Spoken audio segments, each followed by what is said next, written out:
Hi, 9ാം class കെമിസ്ട്രിയുടെ മൂന്നാമത്തെ chapter redox reactions and rate of chemical reactions, രാസപ്രവർത്തനങ്ങളുടെ വേഗതയെക്കുറിച്ചും റിഡോക്സ് പ്രവർത്തനങ്ങളെക്കുറിച്ചും പഠിക്കുന്ന ഈ പാഠഭാഗത്തിൻ്റെ രണ്ടാമത്തെ എപ്പിസോഡിലോട്ടാണ് നമ്മൾ പ്രവേശിക്കുന്നത്. ഇന്ന് ഈ ക്ലാസ്സിൽ വളരെ രസകരമായ ഒരു കൺസെപ്റ്റാണ് നമ്മൾ പഠിക്കാൻ പോകുന്നത്. ഓക്സിഡേഷൻ ആൻഡ് റിഡക്ഷൻ എന്ന് പറയുന്ന കാര്യം, അതായത് ഓക്സീകരണവും നിരോക്സീകരണവും എന്ന് പറയുന്ന ഭാഗമാണ് ഇന്ന് നമ്മൾ നോക്കാൻ പോകുന്നത്. കഴിഞ്ഞ ക്ലാസ്സിൽ എങ്ങനെയാണ് ഒരു കെമിക്കൽ ഇക്വേഷൻ, ഒരു രാസപ്രവർത്തനത്തിൻ്റെ സമവാക്യം ബാലൻസ് ചെയ്യുന്നത്, സമീകരിക്കുന്നത് എന്ന് നമ്മൾ കഴിഞ്ഞ ക്ലാസ്സിൽ പഠിച്ചിട്ടുണ്ടായിരുന്നു. ആ ഭാഗം ക്ലിയർ ആയവർ മാത്രം ഈ ഭാഗം കാണുക. എന്തെങ്കിലും സംശയമുള്ളവർ ആ ഭാഗം ഒന്നുകൂടി കണ്ടതിന് ശേഷം മാത്രം ഇന്നത്തെ ക്ലാസ് കേൾക്കുക. ഇന്ന് നമ്മൾ പറയാൻ പോകുന്നത് oxidation and reduction. Oxidation and reduction എന്ന് പറയുന്ന ഭാഗമാണ് ഇന്ന് നമ്മൾ പറയാൻ പോകുന്നത്. എന്താണ് ഓക്സിഡേഷൻ? അല്ലെങ്കിൽ ഈ ഓക്സിഡേഷൻ്റെ മലയാളം നമ്മൾ എന്താ പറയുക? ഓക്സീകരണം എന്ന് പറയും. ഓക്കെ, ഇനി റിഡക്ഷൻ്റെ മലയാളമോ? നിരോക്സീകരണം. അപ്പോൾ ഇന്ന് നമ്മൾ പഠിക്കുന്നത് ഓക്സീകരണവും നിരോക്സീകരണവുമാണ്. ഓക്കെ, അപ്പോൾ നമുക്ക് നോക്കാം. നമ്മൾ ഒരു കെമിക്കൽ ഇക്വേഷൻ നമ്മൾ കൺസിഡർ ചെയ്യുന്നു. ഉദാഹരണം, മെഗ്നീഷ്യം ക്ലോറൈഡ് ഉണ്ടാകുന്ന രാസപ്രവർത്തനം. മെഗ്നീഷ്യവും ക്ലോറിനും തമ്മിൽ രാസപ്രവർത്തനത്തിൽ ഏർപ്പെട്ട് മെഗ്നീഷ്യം ക്ലോറൈഡ് ഉണ്ടാകുന്ന ഒരു രാസപ്രവർത്തനമാണ് നമ്മൾ നോക്കാൻ പോകുന്നത്. മെഗ്നീഷ്യവും ക്ലോറിനും തമ്മിൽ രാസപ്രവർത്തനത്തിൽ ഏർപ്പെടുന്നു. നമുക്കറിയാം Mg+Cl2 ഗീവ്സ് MgCl2. ഓക്കെ, ഈ രാസപ്രവർത്തനത്തിൽ ഈ Mg+Cl2 ഗീവ്സ് MgCl2 എന്ന് പറയുന്ന രാസപ്രവർത്തനമാണ് നമ്മൾ ആദ്യമായിട്ട് നോക്കാൻ പോകുന്നത്. ഇതിൽ രണ്ട് ആളുകളാണ് രാസപ്രവർത്തനത്തിൽ ഏർപ്പെടുന്നത്. ഒന്ന് Mgയും രണ്ടാമത്തത് ആരാണ്? ക്ലോറിനുമാണ്. ഓക്കെ, എംജിയുടെ ഇലക്ട്രോൺ വിന്യാസം അഥവാ ഇലക്ട്രോണിക് കോൺഫിഗറേഷൻ നമ്മൾ എഴുതുകയാണെങ്കിൽ നമുക്ക് എങ്ങനെ എഴുതാൻ പറ്റും? Mgയുടേത് 2-8-2 എന്നാണ് നമ്മൾ എഴുതാറുള്ളത്. ക്ലോറിൻ്റെത് നമ്മൾ എഴുതാറുള്ളത് 2-8-7 എന്നാണ്. അതായത് Mgയുടെ അറ്റോമിക് നമ്പർ നമുക്കറിയാം 12ഉം ക്ലോറിൻ്റെ അറ്റോമിക് നമ്പർ 17ഉമാണ്. ഓക്കെ, ഇനി ഇവിടെ MgCl2 ഉണ്ടാകുമ്പോൾ നമുക്കറിയാം ഇവർ തമ്മിലുള്ള ബോണ്ട് എന്ന് പറയുന്നത് അയോണിക് ബോണ്ടാണ്. Mg എന്ത് ചെയ്യും? Mg ഇലക്ട്രോണിനെ ആർക്ക് കൊടുക്കും? ക്ലോറിന് Mg ഇലക്ട്രോണിനെ കൊടുക്കും. അങ്ങനെ ക്ലോറിന് Mg ഇലക്ട്രോണിനെ കൊടുക്കണമെങ്കിൽ ഇവിടെ Mgയെ സംബന്ധിച്ചിടത്തോളം 2-8-2 എന്നതാണ് ഇലക്ട്രോണിക് കോൺഫിഗറേഷൻ. അതുകൊണ്ട് തന്നെ അവസാനത്തെ ഷെല്ലിൽ 8 ഇലക്ട്രോണുകൾ വരണമെങ്കിൽ എന്ത് ചെയ്യണം? ഈ 2 ഇലക്ട്രോണിനെ ഇവിടുന്ന് ഒഴിവാക്കണം. ഇനി ക്ലോറിനോ? അവസാനത്തെ ഷെല്ലിൽ 8 ഇലക്ട്രോൺ വരണമെങ്കിൽ ഒന്നുകിൽ 7 ഇലക്ട്രോണിനെ ഒഴിവാക്കണം, അല്ലെങ്കിൽ 1 ഇലക്ട്രോണിനെ കിട്ടണം. 7 ഒഴിവാക്കുക സാധ്യമല്ല. എന്ത് ചെയ്യും? 1 ഇലക്ട്രോണിനെ സ്വീകരിക്കും. അപ്പോൾ Mg എന്ത് ചെയ്യും? Mg രാസപ്രവർത്തനത്തിൽ ഏർപ്പെടുമ്പോൾ Mg അതിൻ്റെ 2 ഇലക്ട്രോണുകൾ മറ്റാർക്കെങ്കിലും കൊടുക്കും. ഈ 2 ഇലക്ട്രോണുകൾ അങ്ങ് പോയി കഴിഞ്ഞാൽ Mgക്ക് എന്ത് കിട്ടി? സ്ഥിരത കിട്ടി, അല്ലേ? അപ്പോൾ Mg എന്തായിട്ട് മാറും? Mg 2 ഇലക്ട്രോണുകൾ നഷ്ടപ്പെടുകയാണ്. നമ്മൾ മനസ്സിലാക്കുക, ഇലക്ട്രോൺ നഷ്ടപ്പെട്ട് കഴിഞ്ഞാൽ ആ ആറ്റത്തിൻ്റെ ചാർജ് പോസിറ്റീവായിട്ട് മാറും. അതായത് 1 ഇലക്ട്രോൺ ആണ് നഷ്ടപ്പെടുന്നത് എങ്കിൽ 1 പോസിറ്റീവും, 2 ഇലക്ട്രോണുകളാണ് നഷ്ടപ്പെടുന്നതെങ്കിൽ 2 പോസിറ്റീവുമായിരിക്കും ചാർജ് എന്ന് പറയുന്നത്.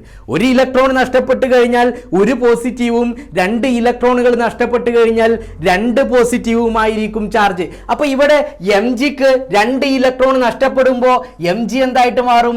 Mg2+ ആയിട്ട് മാറും. ഇതിന്റെ കൂടെ എത്ര ഇലക്ട്രോൺ നഷ്ടപ്പെട്ടു? 2 ഇലക്ട്രോൺ നഷ്ടപ്പെട്ടു. അപ്പൊ നമുക്ക് അവിടെ എങ്ങനെ എഴുതാൻ പറ്റും? Mg gives Mg2+ 2e-. എന്താ E- എന്ന് പറഞ്ഞു കഴിഞ്ഞാൽ 2 ഇലക്ട്രോണിന്റെ ചാർജ് നെഗറ്റീവ് ആണല്ലോ, അതിനെ കാണിക്കാൻ വേണ്ടിയിട്ടാണ് നമ്മൾ 2e- എന്നിട്ടത്. അതായത് 2 ഇലക്ട്രോൺ, അത്രേ അർത്ഥമാക്കണ്ടുള്ളൂ. എം ജി 2 ഇലക്ട്രോണിനെ ഒഴിവാക്കി, ഇപ്പൊ ആരായി? Mg2+ ആയി അല്ലേ? ഇനിയോ ക്ലോറിൻ എന്താ ചെയ്യുക? ക്ലോറിൻ 1 ഇലക്ട്രോണിനെ സ്വീകരിക്കുകയല്ലേ ചെയ്യുക. അതായത് ക്ലോറിൻ രാസപ്രവർത്തനത്തിൽ ഏർപ്പെടുമ്പോ ക്ലോറിന് 1 ഇലക്ട്രോണിനെ സ്വീകരിച്ചിട്ട് എന്തായിട്ട് മാറും? ക്ലോറിൻ മൈനസ് ആയിട്ട് മാറും. മനസ്സിലാക്കുക, നമ്മൾ 1 ഇലക്ട്രോണിനെ നഷ്ടപ്പെട്ട് കഴിഞ്ഞാൽ പ്ലസ് ചാർജും 2 ഇലക്ട്രോണിനെ നഷ്ടപ്പെട്ട് കഴിഞ്ഞാൽ 2+ ചാർജും. എന്നാൽ 1 ഇലക്ട്രോണിനെ കിട്ടിക്കഴിഞ്ഞാൽ 1 മൈനസ് ആയിരിക്കും. ഇലക്ട്രോണിന്റെ ചാർജ് നെഗറ്റീവ്. അപ്പോൾ 1 നെഗറ്റീവ് കിട്ടിക്കഴിയുമ്പോൾ എന്തായി? ക്ലോറിൻ 1 മൈനസ് ആയി. ഇനി 2 ഇലക്ട്രോണിനെ കിട്ടിയാലോ 2 മൈനസ് ആയി. 3 ഇലക്ട്രോണിനെ കിട്ടിക്കഴിഞ്ഞാലോ 3 മൈനസ് ആയി. ഓക്കെ, ഇങ്ങനെ. അപ്പൊ ഇവിടെ എന്താ സംഭവിച്ചത്? ഈ MgCl2 എന്ന് പറയുന്ന ഒരു കോമ്പൗണ്ട് ഉണ്ടായപ്പോ, MgCl2 എന്ന് പറയുന്ന ഒരു കോമ്പൗണ്ട് നമുക്ക് കിട്ടിയപ്പോ Mgക്ക് ഇലക്ട്രോൺ നഷ്ടവും Clന് ഇലക്ട്രോൺ ലാഭവും ഉണ്ടായി. Or Mg loses 2 electron while Cl accepts 1 electron. Cl എന്ത് ചെയ്യുന്നു? 1 ഇലക്ട്രോണിനെ സ്വീകരിക്കുന്നു, Mg 2 ഇലക്ട്രോണിനെ വിട്ടുകൊടുക്കുന്നു. ഓക്കെ, ഇവിടെ മനസ്സിലാക്കേണ്ടുന്ന കാര്യം, ആരാണോ ഇലക്ട്രോൺ നഷ്ടപ്പെടുന്നത്, ഇലക്ട്രോൺ നഷ്ടപ്പെടുക, ഇവിടെ ഇലക്ട്രോൺ നഷ്ടപ്പെടുക എന്ന് പറയുന്ന ഒരു പ്രോസസ്സ് നടക്കുന്നുണ്ട്. ഇങ്ങനെ ലോസ് ഓഫ് ഇലക്ട്രോൺ നഷ്ടപ്പെടുന്നതിന്, ഇലക്ട്രോൺ നഷ്ടപ്പെട്ടു, ആർക്ക് നഷ്ടപ്പെട്ടു? Mgക്ക് നഷ്ടപ്പെട്ടു. എന്നിട്ട് Mg എന്തായിട്ട് മാറി? Mg2+ ആയിട്ട് മാറി. ഇങ്ങനെ ഇലക്ട്രോൺ നഷ്ടപ്പെടുന്ന ഈ പ്രോസസ്സിനെ നമ്മൾ വിളിക്കുന്ന പേരാണ് ഓക്സിഡേഷൻ എന്ന് പറയുന്നത്. ഓക്കെ, ഇതിനെ നമ്മൾ പറയുന്ന പേരാണ് ഓക്സീകരണം എന്ന് പറയും. ഓക്സിഡേഷന്റെ മലയാളമാണ് എന്തെന്ന് പറയുന്നത്? ഓക്സീകരണം. അപ്പൊ Mgക്ക് ഓക്സീകരണം സംഭവിച്ചു. പ്രത്യേകം മനസ്സിലാക്കുക, Mgക്ക് എന്ത് സംഭവിച്ചു? ഓക്സീകരണം സംഭവിച്ചു. അല്ലെങ്കിൽ എന്താണ് ഓക്സീകരണം? ലോസ് ഓഫ് ഇലക്ട്രോൺ നഷ്ടപ്പെടുന്നതിന് ലോസ് ഓഫ് ഇലക്ട്രോണിനെ നമ്മൾ വിളിക്കുന്ന പേരാണ് ഓക്സിഡേഷൻ. ഓർക്കാൻ വേണ്ടിയിട്ട് നമുക്ക് ലിയോ എന്ന് ഓർത്താൽ മതി. Loss of electron is known as oxidation അഥവാ ഓക്സീകരണം. ഇലക്ട്രോൺ നഷ്ടപ്പെടുന്ന പ്രോസസ്സാണ് ഓക്സീകരണം. അതായത് MgCl2 ഉണ്ടായപ്പോൾ Mgക്ക് ഓക്സീകരണം സംഭവിച്ചു, Mgക്ക് ഇലക്ട്രോൺ നഷ്ടപ്പെട്ടു. അപ്പോൾ ക്ലോറിൻ എന്താ സംഭവിച്ചത്? ഓക്സീകരണത്തിൻ്റെ ഓപ്പോസിറ്റ് അല്ലേ? അതായത് ഇലക്ട്രോൺ കിട്ടി. ഇങ്ങനെ ഇലക്ട്രോൺ കിട്ടുന്ന പ്രോസസ്സിനെ നമ്മൾ വിളിക്കുന്ന പേരാണ്, ഈ ക്ലോറിന് എന്ത് സംഭവിച്ചു? ഇലക്ട്രോൺ കിട്ടുന്ന പ്രോസസ്സിനെ നമ്മൾ പറയുന്ന പേരാണ് റിഡക്ഷൻ എന്ന്. എന്ത് പേര് പറയും? റിഡക്ഷൻ്റെ മലയാളം എന്താ നമ്മൾ പറയുക? നിരോക്സീകരണം. ക്ലോറിന് നിരോക്സീകരണവും സംഭവിച്ചു. അപ്പോൾ നമ്മളെന്താ പറഞ്ഞത്? Mg ഇലക്ട്രോൺ നഷ്ടപ്പെട്ടു, ഓക്സിഡേഷൻ സംഭവിച്ചു. ക്ലോറിന് എന്ത് സംഭവിച്ചു? ഇലക്ട്രോൺ കിട്ടിക്കഴിഞ്ഞാൽ അതിനെ നമ്മൾ എന്ത് പേര് പറഞ്ഞു? നിരോക്സീകരണം എന്ന് പറഞ്ഞു. ഇനി ഇവിടെ ശ്രദ്ധിക്കുക, നമ്മൾ മറ്റൊരു ചെറിയ കാര്യം കൂടി ഇതിൽ പഠിക്കാനുണ്ട്. അതായത് ആരാണ് ഇലക്ട്രോണ് നഷ്ടപ്പെട്ടത്? ആർക്കാണ്? The atom to which electrons is lost. ആർക്കാണോ ഇലക്ട്രോണ് നഷ്ടപ്പെട്ടത്, ആ ഇലക്ട്രോണ് നഷ്ടപ്പെട്ട ആറ്റത്തിനെ നമുക്ക് വിളിക്കാൻ പറ്റുന്ന ഒരു കാര്യം, ഇലക്ട്രോണ് നഷ്ടപ്പെട്ടത് ആർക്കാണ്? Mgക്കാണ്. Mgക്ക് എന്താ സംഭവിച്ചത്? ഓക്സിഡേഷൻ ആണ് സംഭവിച്ചത് അല്ലേ? ഏത് ആറ്റത്തിനാണോ ഇലക്ട്രോണ് നഷ്ടപ്പെട്ടത്, the atom which lost electron, അതിനെ നമ്മൾ വിളിക്കുന്ന പേരാണ് റെഡ്യൂസിങ് ഏജന്റ് എന്ന് പറയും. അതായത് ഈ Mg എന്താണ്? റെഡ്യൂസിങ് ഏജന്റ് ആണ്. Mg റെഡ്യൂസിങ് ഏജന്റ് ആണ്. എന്താണ് റെഡ്യൂസിങ് ഏജന്റ്? നിങ്ങളൊരു കാര്യം മനസ്സിലാക്കുക, ഈ പേരിൽ തന്നെ നമുക്കത് മനസ്സിലാകുന്നുണ്ട്. റെഡ്യൂസിങ് ഏജന്റ് എന്ന് പറഞ്ഞു കഴിഞ്ഞാൽ എന്താണ്? നിരോക്സീകരിക്കുന്ന ആള്, നിരോക്സീകരണത്തിന്റെ കാരണക്കാരൻ, റെഡ്യൂസിങ് ഏജന്റ് ആര് എന്നുള്ളതാണ്. അപ്പൊ റെഡ്യൂസിങ് ഏജന്റ് ഇവിടെ ആരാണ്? Mg ആണ്. കാരണം നമുക്ക് നിരോക്സീകരണം എന്ന് പറഞ്ഞു കഴിഞ്ഞാൽ ഇലക്ട്രോൺ കിട്ടുകയല്ലേ. ഈ ഇലക്ട്രോൺ ഇവിടെ ക്ലോറിന് കിട്ടാനുള്ള കാരണം ആരാ? കൊടുക്കുന്ന ആളാരാ? ക്ലോറിന് കൊടുത്തത് ആരാ? Mg ആണ്. അതുകൊണ്ടാണ് ഈ Mg യെ നമ്മൾ എന്ത് പേര് പറയുന്നത്? Reducing agent.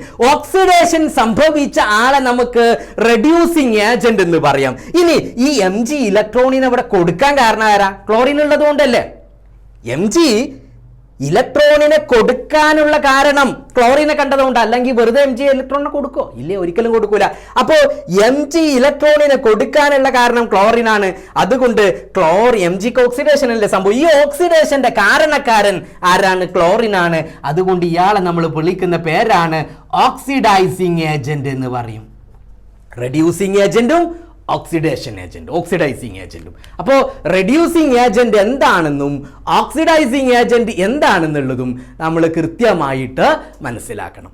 ഇവിടെ ആർക്കാണോ ഓക്സിഡേഷൻ സംഭവിച്ചത് അയാൾ റെഡ്യൂസിങ് ഏജന്റ്. ഇത്ര മനസ്സിലാക്കിയാൽ മതി. ഓക്സിഡേഷൻ സംഭവിച്ച ആള് റെഡ്യൂസിങ് ഏജന്റും റിഡക്ഷൻ അഥവാ നിരോക്സീകരണം സംഭവിച്ച ആള് ഓക്സിഡൈസിങ് ഏജന്റുമാണ്. ഓക്കെ, അപ്പോൾ ഇനി നമ്മൾ ഈ MgCl2 എന്ന് പറയുന്ന ഇതിൽ ഓക്സിഡേഷൻ സംഭവിച്ച ആറ്റം ഏത്? നമുക്കിവിടെ നിന്ന് ഒരു ചാർട്ടാക്കി എഴുതാം. MgCl2ൻ്റെ കേസിൽ നമ്മൾ ഒരു ചാർട്ടാക്കി എഴുതി. MgCl2 the atom to which oxidation happened, അല്ലെങ്കിൽ ഓക്സിഡേഷൻ സംഭവിച്ച ആറ്റം. ഓക്സിഡേഷൻ സംഭവിച്ച ആറ്റം ആരാണ്?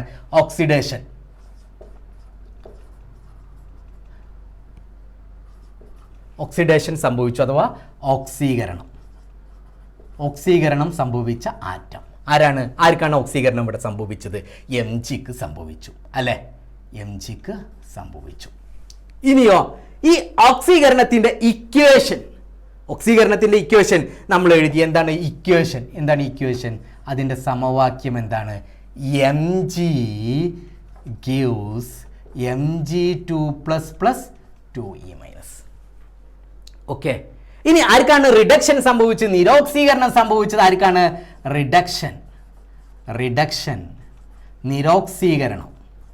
നിരോക്സീകരണം ആർക്ക് സംഭവിച്ചു? ആർക്കാണ് സംഭവിച്ചത്? നിരോക്സീകരണം സംഭവിച്ചത് ക്ലോറിന് സംഭവിച്ചു. ഇനി അതിന്റെ ഇക്വേഷൻ എന്താ? നിരോക്സീകരണത്തിന്റെ ഇക്വേഷൻ എന്താണ്? Cl + 1e- gives Cl- അല്ലേ?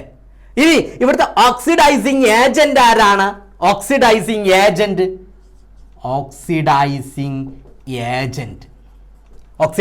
ഏജന്റ് ആരാണ്? നമ്മൾ പറഞ്ഞു. ആരാണ് ഓക്സിഡൈസിങ് ഏജന്റ്? ക്ലോറിൻ. നിരോക്സീകരണം സംഭവിച്ച ആളാണ് ആരെന്ന് പറയുന്നത്? Oxidising agent. ഇനി റെഡ്യൂസിങ് ഏജന്റ് ഏതാ? റെഡ്യൂസിങ് ഏജന്റ് ആരാ? Mg. ഓക്കെ, ഈ കാര്യങ്ങൾ നമ്മളൊന്ന് കൃത്യമായിട്ട് പഠിക്കണം. നമ്മളെന്താ പറഞ്ഞത്? ഓക്സീകരണം സംഭവിച്ചത് Mgക്ക്, ഇക്വേഷന് നിരോക്സീകരണം സംഭവിച്ചത് Clന്. ഓക്കെ, അതിൻ്റെ ഇക്വേഷന്, പിന്നെ oxidising agent, reducing agent. Okay, ഇനി നമുക്ക് വേറൊരു എക്സാമ്പിൾ എടുത്താലോ? നമുക്ക് എടുക്കാം. നമ്മൾ വേറൊരു എക്സാമ്പിൾ പറയുന്നു. Mg + F2 gives MgF2. Mg + F2 gives MgF2 എന്ന് പറയുന്ന ഒരു ഇക്വേഷൻ നമ്മൾ എടുക്കുന്നു. ഇവിടെ എന്താ സംഭവിക്കുക? ഇവിടെയും എന്താണ് സംഭവിക്കുക? ആർക്കാണ് ഇവിടെ ഓക്സീകരണം സംഭവിക്കുക? ഓക്സീകരണം ഇത് MgCl2ലാണ്. ഇനി ഓക്സീകരണം സംഭവിക്കൽ ഇവിടെ ആർക്കാണ്? MgF2 ആർക്കാ സംഭവിക്കുക? നമുക്ക് നോക്കാം. MgF2 ഓക്സീകരണം സംഭവിക്കൽ ആർക്ക് തന്നെയാണ്? Mgക്ക് തന്നെയാണ്. കാരണം Mgക്ക് ഇലക്ട്രോൺ നഷ്ടപ്പെടണം, അപ്പോഴാണ് Mgക്ക് എന്ത് കിട്ടുള്ളൂ? സ്ഥിരത കിട്ടുള്ളൂ. അപ്പോൾ ഓക്സീകരണം Mgക്ക് സംഭവിച്ചു. ഇക്വേഷൻ എന്താണ്? ഇത് തന്നെയാണ് ഇക്വേഷൻ. ഓക്കെ, ഇനി നിരോക്സീകരണം ഇവിടെ ക്ലോറിൻ അല്ല, പകരം ഇവിടെ ആരാ ഉള്ളത്? ഫ്ലൂറിൻ ആണ്. അതുകൊണ്ട് ഫ്ലൂറിൻ. അപ്പൊ ഇക്വേഷൻ എന്ത് വരും? F + 1e- gives F- എന്ന് കിട്ടി അല്ലേ? ഇനി ഇവിടെ oxidising agent fluorine, reducing agent ആരാണ്? Mg തന്നെയാണ്. ഓക്കെ, ഇനി നമുക്ക് വേറൊരു എക്സാമ്പിൾ നോക്കാം. എന്താണ്? Na+Cl2 gives NaCl. അതായത് നമ്മുടെ ഇക്വേഷൻ ബാലൻസ് ചെയ്യണമെങ്കിൽ 2Na+Cl2 ഗിവ്സ് 2NaCl. ഇവിടെ ഓക്സിഡൈസിങ് ഏജന്റ് നമ്മൾ അല്ലെങ്കിൽ നമുക്ക് NaCl എക്സാമ്പിൾ ആയിട്ട് എടുക്കാം. NaCl എക്സാമ്പിൾ ആയിട്ട് എടുക്കുമ്പോൾ ആർക്കാണ് ഓക്സീകരണം സംഭവിക്കുന്നത്? നമുക്കറിയാം NAക്ക് അവസാനത്തെ ലാസ്റ്റ് ഷെല്ലിൽ ഒരു ഇലക്ട്രോൺ ആണുള്ളത്. അതുകൊണ്ട് NAക്ക് ആ ഒരു ഇലക്ട്രോൺ നഷ്ടപ്പെടണം. ആ ഒരു ഇലക്ട്രോൺ നഷ്ടപ്പെടാൻ വേണ്ടിയിട്ട് ഈ ഓക്സീകരണം സംഭവിക്കൽ ആർക്കായിരിക്കും? NAക്കായിരിക്കും ഓക്സീകരണം സംഭവിക്കുക. ഇനിയോ ഇക്വേഷൻ ഫോർ ഓക്സിഡേഷൻ, ഓക്സീകരണത്തിന്റെ ഇക്വേഷൻ എന്താ നമുക്ക് കിട്ടുക? ഇവിടെ Na ഗിവ്സ് Na++1E-. പ്രത്യേകം ശ്രദ്ധിക്കുക, Na ഗിവ്സ് Na++1E-. Na അവസാനത്തെ ഷെല്ലിൽ ഒരു ഇലക്ട്രോണേ ഉള്ളൂ. അതുകൊണ്ട് Mgക്ക് പക്ഷേ അവസാനത്തെ ഷെല്ലിൽ 2 ഇലക്ട്രോൺ ഉണ്ട്, 2 എണ്ണം നഷ്ടപ്പെടണം. Na എന്തേ നഷ്ടപ്പെടുള്ളൂ? ഒരു ഇലക്ട്രോണേ ഉള്ളൂ. ഒരു ഇലക്ട്രോൺ കഴിഞ്ഞാൽ പിന്നെ സ്റ്റെബിലിറ്റി കിട്ടി. ഓക്കെ, അതേപോലെ തന്നെ ഇവിടെ NaCl ആണ്. ഇത് എന്ത് തന്നെയാണ്? നിരോക്സീകരണം ആർക്കാ സംഭവിക്കുക? Cl തന്നെ സംഭവിക്കുന്നത്. നിരോക്സീകരണത്തിന്റെ ഇക്വേഷൻ എന്താണ്? Cl+1E- gives Cl-. ഓക്കെ, ഇനി അതിലെ ഓക്സിഡൈസിങ് ഏജന്റ് ആരാണ്? ഇതേ Cl തന്നെയാണ്. റെഡ്യൂസിങ് ഏജന്റ് എന്നുള്ളടത്ത് ആര് വരും? റെഡ്യൂസിങ് ഏജന്റ് എന്നുള്ളടത്ത് ആര് വരും? Na വരും. ഓക്കെ, അപ്പൊ നമ്മൾ മനസ്സിലാക്കേണ്ടത് ഇത്രയേ ഉള്ളൂ. ആർക്കാണോ ഇലക്ട്രോണുകൾ നഷ്ടപ്പെടുന്നത്, ഇലക്ട്രോൺ നഷ്ടപ്പെടുന്ന ആളെ നമ്മൾ എന്ത് പേര് പറയും? ഇലക്ട്രോണുകൾ നഷ്ടപ്പെടുന്ന ആളുമുണ്ട്, ഇലക്ട്രോൺ നഷ്ടപ്പെടുന്ന പ്രോസസ്സുമുണ്ട്. ഇലക്ട്രോൺ നഷ്ടപ്പെടുന്ന പ്രോസസ്സിനെ നമ്മൾ ഓക്സീകരണം എന്ന് പറയുന്നു. ഇലക്ട്രോൺ നഷ്ടപ്പെടുന്ന ആറ്റത്തിനെ നമ്മൾ റെഡ്യൂസിങ് ഏജന്റ് എന്നും, ഇലക്ട്രോണ് കിട്ടുന്ന പ്രോസസ്സിനെ റിഡക്ഷൻ അഥവാ നിരോക്സീകരണം എന്നും, ഇലക്ട്രോണ് കിട്ടുന്ന ആറ്റത്തിന് നമ്മൾ ഓക്സിഡൈസിങ് ഏജന്റ് എന്നും പറയും. ഇലക്ട്രോണ് കിട്ടുന്ന പ്രോസസ്സ് നിരോക്സീകരണം, റിഡക്ഷൻ എന്ത് ഏജന്റ് ആണ്? Oxidising agent. ഇലക്ട്രോൺ നഷ്ടപ്പെടുന്ന പ്രോസസ്സ് ഓക്സിഡേഷൻ അല്ലെങ്കിൽ ഓക്സീകരണം. അതിന് നമ്മൾ എന്ത് പേര് പറയും? റെഡ്യൂസിങ് ഏജന്റ് എന്നും നമ്മൾ പറയും. ഈ കാര്യം നമ്മൾ മാറാതിരിക്കുക. ഞാൻ മാറാതിരിക്കാൻ വേണ്ടിയിട്ട് ഒരിക്കൽ കൂടി നിങ്ങളിത് ഓർമ്മപ്പെടുത്തുന്നു. ഇലക്ട്രോൺ നഷ്ടപ്പെടുന്ന പ്രോസസ് ഓക്സിഡേഷൻ അഥവാ ഓക്സീകരണം. ഇലക്ട്രോണ് നഷ്ടപ്പെടുന്ന ആറ്റം റെഡ്യൂസിങ് ഏജന്റ്. ഓക്കെ, ഇനി ഇലക്ട്രോണ് കിട്ടുന്ന പ്രോസസ്സ്, ഇലക്ട്രോൺ സ്വീകരിക്കുന്ന പ്രോസസ്സ് റിഡക്ഷൻ അഥവാ നിരോക്സീകരണം. ഇലക്ട്രോൺ സ്വീകരിക്കുന്ന ആറ്റം ഓക്സിഡൈസിങ് ഏജന്റ്. ഓക്കെ, അപ്പൊ ഇത്രയും പറഞ്ഞിട്ട് നമ്മൾ എന്ത് ചെയ്യുന്നു? ഇന്നത്തെ ക്ലാസ് ഇവിടെ അവസാനിപ്പിക്കുന്നു. അടുത്ത ക്ലാസ്സിൽ നമുക്ക് വീണ്ടും കാണാം. നന്ദി.